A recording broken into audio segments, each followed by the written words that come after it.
Hi అండి, welcome to RR collection అండి. నేను సుహాసినిని. మీరందరూ బాగున్నారండి? నేను బాగున్నానండి. ఈ మధ్య కంటి ఆపరేషన్ చేయించుకున్నాను, అందుకని కొన్ని ఎక్కువగా వీడియోస్ పెట్టలేకపోయాను. ఇప్పుడు 25 రోజులు అయిపోయిందండి. ఇప్పుడు బాగా అన్ని చేసి పెడతాను. ఈరోజు అరటికాయ కుర్మా, మటన్నే మైమర్పిచ్చేస్తుందండి ఈ అరటికాయ కుర్మా. అంత టేస్టీగా ఉంటది. దాన్ని చేసుకునేది ఎలాగో మీకు ఏమేం కావాలో అన్ని చూపించి చెప్తానండి. చేస్తాను. అరటికాయ తీగూర కుర్మా 2 రకాలుగా అంటారు. దీన్ని పీల్ చేసుకుని ముక్కలు కట్ చేసుకున్నాను. పైన మొదలు ఈ కొస 2 కట్ చేసేసుకోవాలండి. చేసుకుని బాగా పీల్ చేసేసేయాలి. పీల్ చేసి ముక్కలు కట్ చేసుకుంటామండి. ఈ ముక్కలు తింటా ఉంటే అంత మటన్ ఉన్నట్టే ఉంటదండి. అంత టేస్టీగా భలే ఉంటది కుర్మా. మీకు ఇప్పుడు చూపిస్తాను. ఈ విధంగా నీట్ గా పీల్ చేసేసుకోవాలండి. ఈ కుర్మాకు మాత్రం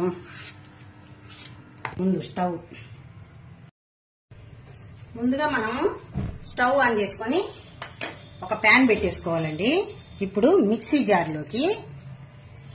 జార్లోకి జీడిపప్పులు, ఒక 5 జీడిపప్పులు, ఒక మరాఠీ మొగ్గ, 3 యాలకులు,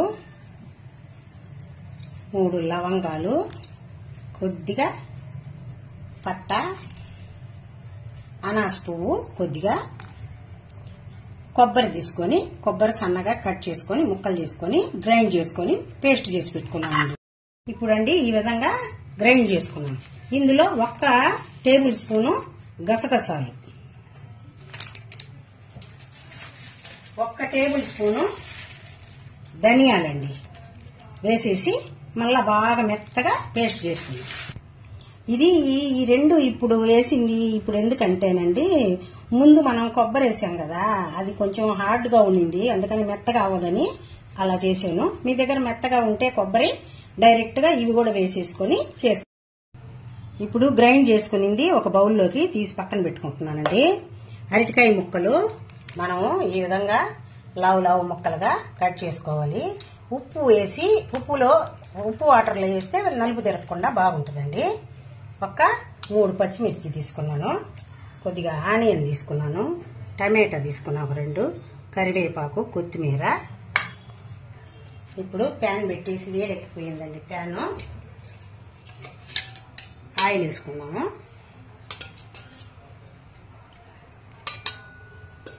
ఈ గరిటెతో 2 గరిటెలు ఆయిల్ వేసానండి. ఫస్ట్ మనము 1 టేబుల్ స్పూను ఆవాలు వేసేసుకున్నామండి.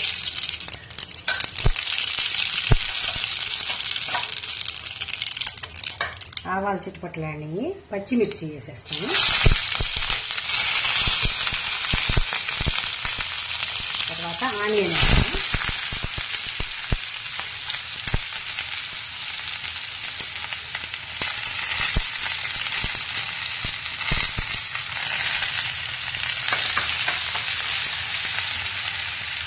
ఒక బిర్యానీ ఆకు కట్ చేసి వేసాను.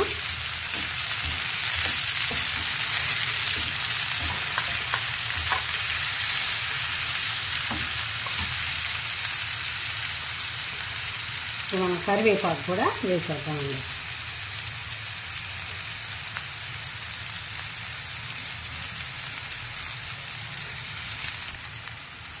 ఇప్పుడు 1.5 టేబుల్ స్పూను అల్లం వెల్లుల్లి పేస్ట్ వేసుకుంటున్నామండి. ఇది కొంచెం పచ్చివాసన పోయేదాకా దీన్ని వేపుకోవాలి. అదేవిధంగా మనము ఈ మిక్సీకి వేసుకున్న ఈ మసాలా కూడా ఇందులో వేసేయాలి. ఈ 2 బాగా కొంచెం బ్రౌన్ కలర్ వచ్చే వరకు వేపడం.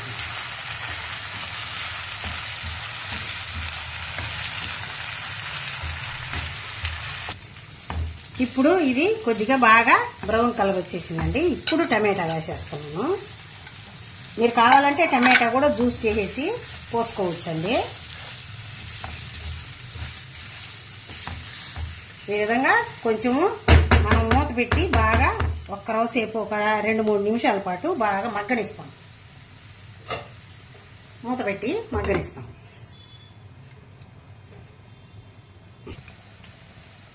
ఇప్పుడు మనం కట్ చేసి పెట్టుకున్నాం కదండి, ఈ అరటికాయ ముక్కలన్నీ ఇందులో వేసేద్దాం.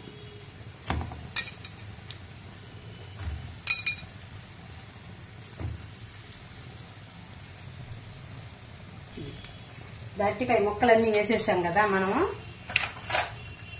ఇందులో ఒక 1/2 టేబుల్ స్పూను పసుపు,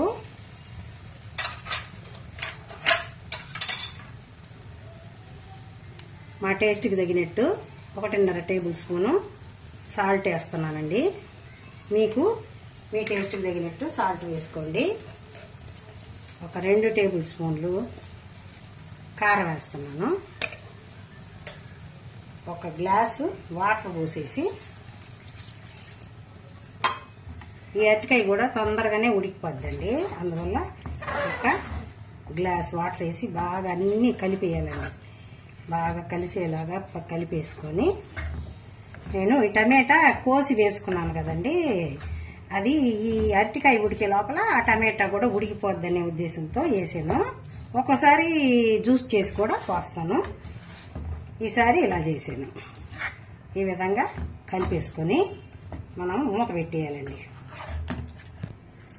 1 గ్లాసు వాటర్ పోసాను కదండి, మనం మిక్సీకి వేసుకున్నాం కదా, దాంట్లో మసాలా కొద్దిగా ఉండింది, అదంతా కలిపి ఈ కప్పుకి తీసుకొని పోస్తున్నానండి. ఇప్పుడు దీన్ని బాగా కలిపేసి మనము మూత పెట్టేసి అరటికాయ ముక్కలు ఉడికేదాకా అంటే మరీ చెదర ఉడకబెట్టకూడదండి. కరెక్ట్గా ఉడికితే అంతా నాన్ వెజ్ ఉన్నట్టే ఉంటుందండి. మటన్ ఎట్టుంటుందో అదే విధంగా ఉంటుంది. ఈ కర్రీ చేసి సాటర్డే ఎవరన్నా వచ్చినప్పుడు కానీ పెట్టారంటే వాళ్ళు మటన్ పెట్టేశారు వీళ్ళు అనుకుంటారు. మటన్ పెట్టారన్నా ఫీలింగ్ వచ్చేస్తుందండి, అంత బాగుంటుంది. ఇది మూత పెట్టి బాగా అరటికాయ ఉడకనిస్తాం కరెక్ట్గా. ఇప్పుడండి కూర బాగా కరెక్ట్గా ఉడికిపోయిందండి. ఇప్పుడు ఉప్పు కారం చూసుకొని ఏమన్నా తక్కువ అయితే వేసుకోవాలి.